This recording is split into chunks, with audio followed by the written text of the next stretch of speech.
शुक रहस्य उपनिषद। यह कृष्ण यजुर्वेदीय उपनिषद है। इस उपनिषद में महर्षि व्यास जी के आग्रह पर भगवान शिव ने शुकदेव जी को उपदेश दिया है। शुकदेव जी ने उनसे 4 महावाक्यों ओम प्रज्ञानम ब्रह्म, ओम अहम ब्रह्मास्मि, ओम तत्त्वमसि एवं ओम अयमात्मा ब्रह्म के संबंध में षड्गन्यास पूर्वक जानना चाहा। उपनिषद के पहले दूसरे खंडों में उक्त घटना, प्रश्न तथा न्यासादि का वर्णन है। तीसरे खंड में चारों महावाक्यों की व्याख्या पदविन्यास पूर्वक की गई है। अंत में इस ज्ञान को हृदयंगम करने से शुकदेव जी की चेतना का चराचर के साथ संयुक्त हो जाने का वर्णन है। अब रहस्योपनिषद का वर्णन किया जाता है। एक बार देवर्षियों ने देव ब्रह्मा जी की पूजा की और हाथ जोड़कर नमस्कार करते हुए उनसे निवेदन किया, भगवान आप हमारे लिए रहस्योपनिषद का उपदेश करें। इस पर ब्रह्मा जी ने कहा, प्राचीन काल में महातेजस्वी तपोनिष्ठ संपूर्ण वेदों के विग्रह स्वरूप श्री वेद व्यास जी ने पार्वती सहित भगवान शिव को हाथ जोड़कर प्रणाम किया और उनसे प्रार्थना की। श्री वेद व्यास बोले, हे देवों के देव महादेव, महाप्राज्य, हे जगत पाशों के उच्छेदक, हे सुदृढ़ व्रतधारी, मेरे पुत्र शुकदेव के वेदाध्ययन संस्कार कर्म में प्रणव और गायत्री मंत्रोपदेश का समय आ गया है। हे जगत गुरु, आप उसके लिए मंत्रोपदेश कर्तव्य को स्वीकार करें। भगवान शिव ने कहा, हे महामुने, यदि मैं तुम्हारे पुत्र को शुद्ध स्वरूप साक्षात सनातन परब्रह्म का उपदेश करूंगा तो वह सब त्याग कर वैराग्यवान होकर स्वयं ही प्रकाश स्वरूप को प्राप्त हो जाएगा। श्री वेद व्यास जी ने निवेदन किया, चाहे जैसा भी हो, मेरे पुत्र के उपनयन संस्कार कर्म में आप अनुग्रह पूर्वक उसे ब्रह्म ज्ञान का उपदेश करें। हे महेश्वर, मेरा पुत्र शीघ्र ही सर्वज्ञानी हो और आपके अनुग्रह का पात्र बनकर वह चतुर्विध मुक्ति सायुज्य, सामीप्य, सारूप्य एवं सालोक्य को प्राप्त हो जाए। श्री वेद व्यास जी की प्रार्थना स्वीकार कर भगवान शिव भगवती उमा सहित देवर्षियों की सभा में उपदेश देने के लिए गए और समता पूर्वक एक दिव्य आसन पर अभिषित हुए। वहां शुकदेव मुनि भगवान शिव से भक्तिपूर्ण अवस्था में सत्संग का लाभ लेकर कृतकृत्य हुए। प्रणव दीक्षा लेकर पुनः वे भगवान से प्रार्थना करने लगे। मुनि शुकदेव जी ने निवेदन किया, हे देवों के आदिदेव, हे सर्वज्ञ, हे सच्चिदानंद स्वरूप, हे उमापते, आप संपूर्ण प्राणियों पर कृपा करने वाले करुणा के भंडार हैं। आप मुझ पर प्रसन्न हो। आपने मेरे लिए प्रणव स्वरूप और उससे परे पर ब्रह्म का उपदेश किया है, परंतु मैं विशेष रूप से तत्त्वमसि, प्रज्ञानम ब्रह्म प्रभृति महावाक्यों का तत्व षड्गन्यास क्रम पूर्वक सुनने की इच्छा रखता हूं। हे सदाशिव, कृपा पूर्वक मेरे लिए उन रहस्यों को प्रकट करें। भगवान शिव ने कहा, हे ज्ञाननिधि मुनि शुकदेव, तुम निश्चय ही महान प्रज्ञावान हो। तुमने वेदों के गूढ़ रहस्यों के व्यावहारिक स्वरूप का प्रश्न किया है, सो मैं तुम्हारे लिए इस रहस्योपनिषद नामक गूढ़ विषय का षड्गन्यास पूर्वक वर्णन करता हूं। इसका अनुभूति जन्य विशेष ज्ञान हो जाने से साक्षात मोक्ष प्राप्ति में कोई संशय नहीं है। उपयुक्त यही है कि गुरु के द्वारा अंगहीन वाक्यों का उपदेश नहीं किया जाना चाहिए।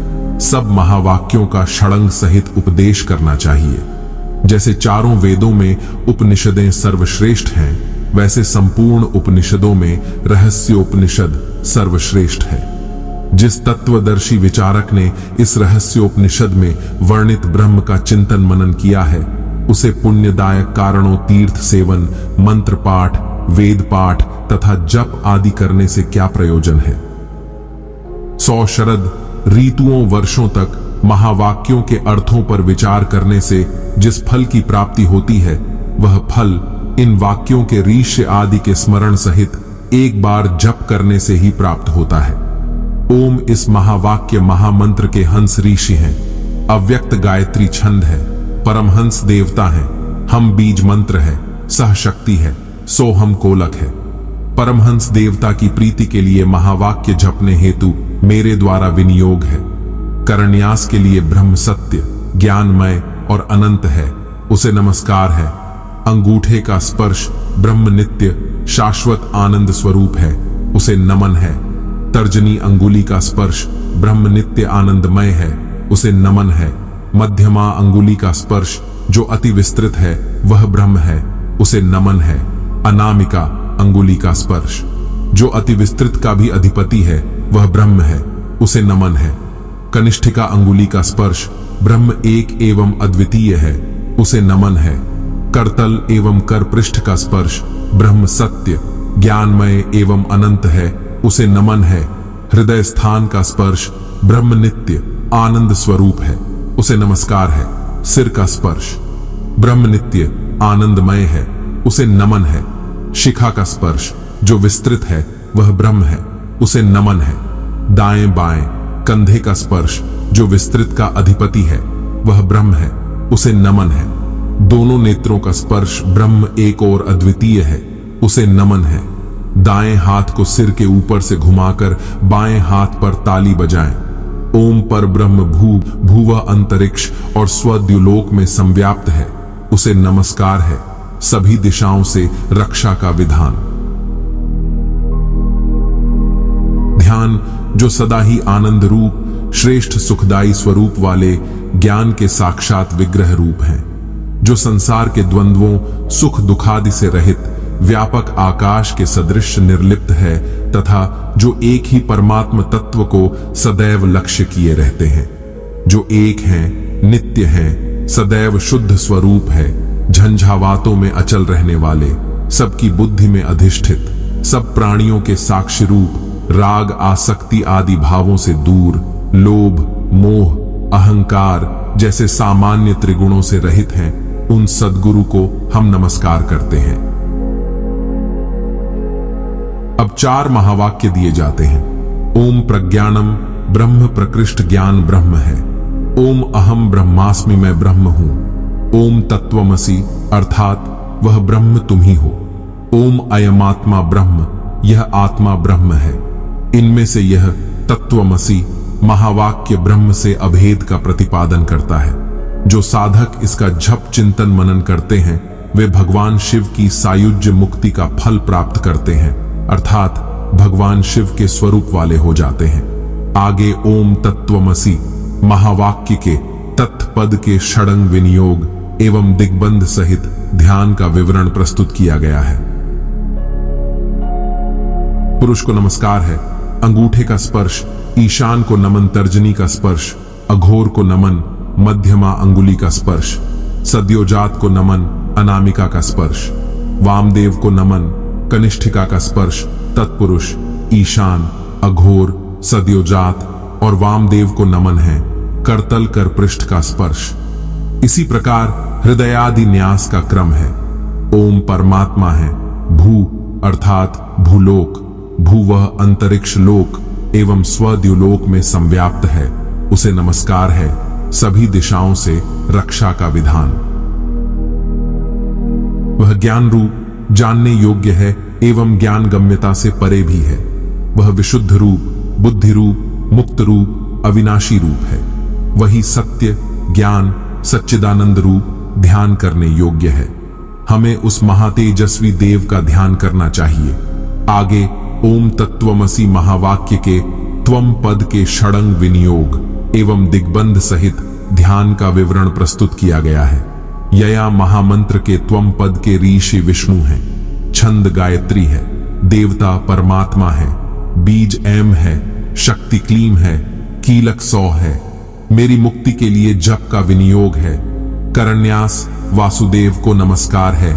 अंगूठे का स्पर्श संकर्षण को नमन, तर्जनी का स्पर्श प्रद्युम्न को नमन, मध्यमा का स्पर्श अनिरुद्ध को नमन, अनामिका का स्पर्श वासुदेव को नमन, कनिष्ठिका का स्पर्श वासुदेव, संकर्षण प्रद्युम्न एवं अनिरुद्ध को नमन, करतल कर पृष्ठ का स्पर्श। इसी प्रकार हृदयादिन्यास अंगन्यास का क्रम है। भूर्भुवः स्वः ओम, यह दिग्बंध है। आप सभी प्राणियों में जीव स्वरूप हैं। सर्वत्र अखंड विग्रह रूप हैं तथा हमारे चित्त और अहंकार पर नियंत्रण करने वाले हैं। जीवों के रूप में त्वम तत्वमसि के अंतर्गत पद की हम स्तुति करते हैं। आगे ओम तत्वमसि महामंत्र के 80 पद के षडंग विनियोग एवं दिग्बंध सहित ध्यान का विवरण प्रस्तुत किया गया है। महामंत्र के 80 पद के ऋषि मन है, छंद गायत्री है, देवता अर्धनारीश्वर है, बीज अव्यक्तादि है, शक्ति नृसिंह है, कीलक परमात्मा है। जीव और ब्रह्म के ऐक्य के लिए जप में निम्न विनियोग है। करन्यास पृथ्वी द्वयनुख को नमन अंगूठे का स्पर्श, अब जल द्वयनुख को नमन तर्जनी का स्पर्श, तेज अग्नि द्वयनुख को नमन मध्यमा का स्पर्श, वायु द्वयनुख को नमन अनामिका का स्पर्श, आकाश द्वयनुख को नमन कनिष्ठिका का स्पर्श, पृथ्वी अप तेज वायु तथा आकाश के द्वयनुख को नमन कर तल कर पृष्ठ का स्पर्श। इसी प्रकार हृदयादि न्यास का क्रम है। भूर्भुव स्व ओम यह दिग्बंध है। जीव ही ब्रह्म है, इस महावाक्य के अर्थ पर जो विचार करता मन को स्थिर करता है तथा 80 पद का सदैव चिंतन मनन करता है, वह तत्व को ऐक्य प्रदान करने में समर्थ होता है। पंच तत्व अंत में एक ब्रह्म में विलीन हो जाते हैं। इस प्रकार महावाक्यों के षडंगों का विवेचन किया गया। अब रहस्योपनिषद के वाक्यों के अर्थ वाचक श्रीकों का उपदेश किया जाता है। प्राणी जिसके द्वारा देखता, सुनता, सूंघता, बोलता और स्वाद अस्वाद का अनुभव करता है, प्रज्ञान कहा जाता है। चतुर्मुख ब्रह्मा, इंद्रदेव, संपूर्ण देवता, मनुष्य, अश्व, गौ आदि पशु और अन्य सभी प्राणियों में एक ही चैतन्य सत्ता ब्रह्म अवस्थित है। वही प्रज्ञान ब्रह्म मुझ में भी समाया हुआ है। यह हमारा शरीर ही परिपूर्ण ब्रह्म विद्या प्राप्ति का अधिकारी है।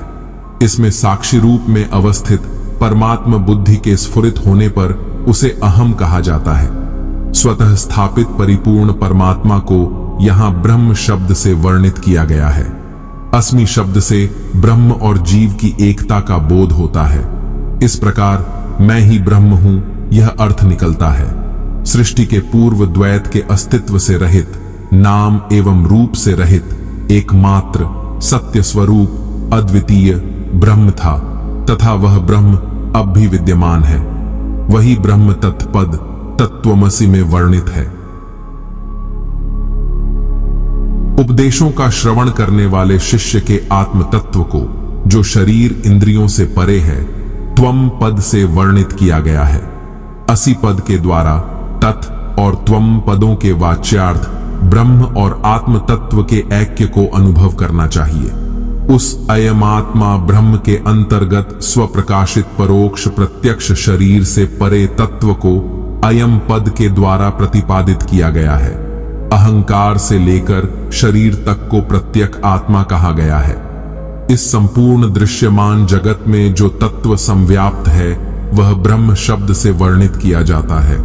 वही ब्रह्म स्वयं प्रकाशित आत्म तत्व के रूप में प्राणियों में संव्याप्त है। मैं अनात्म पदार्थों में आत्मतुष्टि के कारण अविवेक की निद्रा में, मैं मेरे की सम्मोहित स्थिति में स्वप्न सदृश विचरण कर रहा था। गुरु द्वारा प्रदत्त महावाक्य पदों के उपदेश से आत्मस्वरूप सूर्य के अभ्युदय से मैं प्रबुद्ध हुआ हूं, ऐसा मुनि सुखदेव अनुभव करते हैं। महावाक्यों के अर्थों के निमित्त वाच्य और लक्ष्य दोनों अर्थों का अनुसरण करना चाहिए। वाच्य अनुसार भौतिक इंद्रियादि भी त्वम पद के वाच्य होते हैं, परंतु इंद्रियों से परे चैतन्य परमात्मा ही लक्ष्यार्थ है।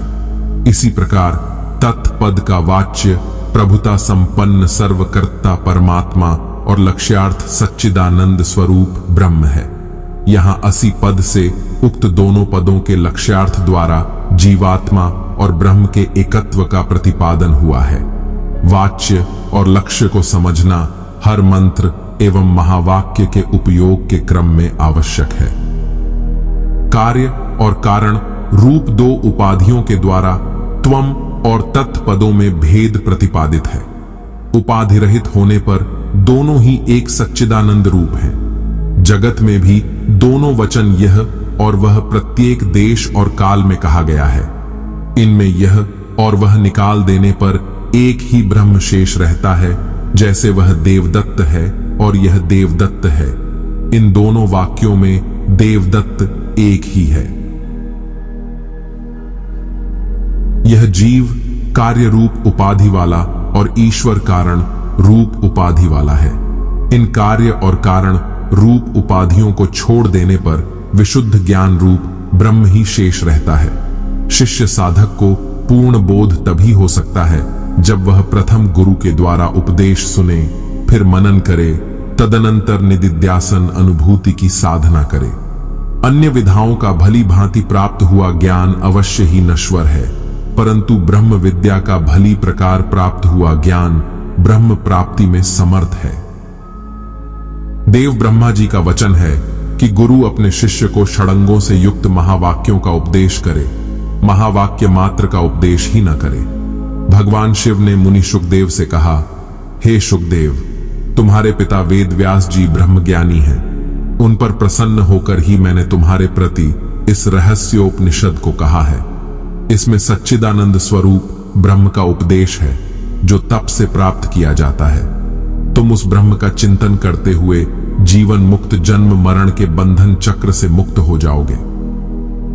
जो वेद के आरंभ में स्वर रूप ओमकार उच्चरित होता है तथा जो वेदांत में प्रतिष्ठित है, जो प्रकृति में समग्र रूप से लीन होकर भी उससे परे है, वही महेश्वर है। भगवान शिव के इस प्रकार के उपदेश को सुनकर मुनि शुकदेव संपूर्ण जगद्रूप परमेश्वर में तन्मय हो गए। तदनंतर उठकर भगवान को हाथ जोड़कर प्रणाम कर संपूर्ण परिग्रह का त्याग करके तपोवन चल दिए। उन्हें प्रव्रज्ञा में जाते देखकर श्री वेदव्यास जी कृष्ण द्वैपायन मुनि को वियोग दुख हुआ, परंतु मुनि शुकदेव पर ब्रह्म रूप सागर में निर्द्वंद्व तैरने के समान आनंद मग्न थे।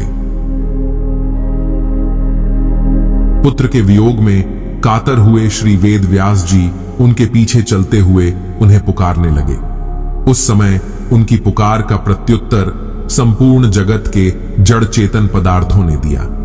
उस उत्तर को सुनकर अपने पुत्र को संपूर्ण जगत में संव्याप्त जानकर सत्यवती पुत्र मुनि वेदव्यास जी ने पुत्र के सहित व्यापक अनंत रूप पर ब्रह्म की प्राप्ति की। जो साधक गुरु के अनुग्रह से इस रहस्योपनिषद के तत्व दर्शन को जान लेता है, वह समस्त पापों से मुक्त होकर साक्षात कैवल्य पद को प्राप्त होता है। यही उपनिषद रहस्यात्मक ज्ञान है। निरंतर ओमकार का जप और सद्गुरु भगवान का ध्यान ही शास्त्र विधि है। ओम शांति विश्वम।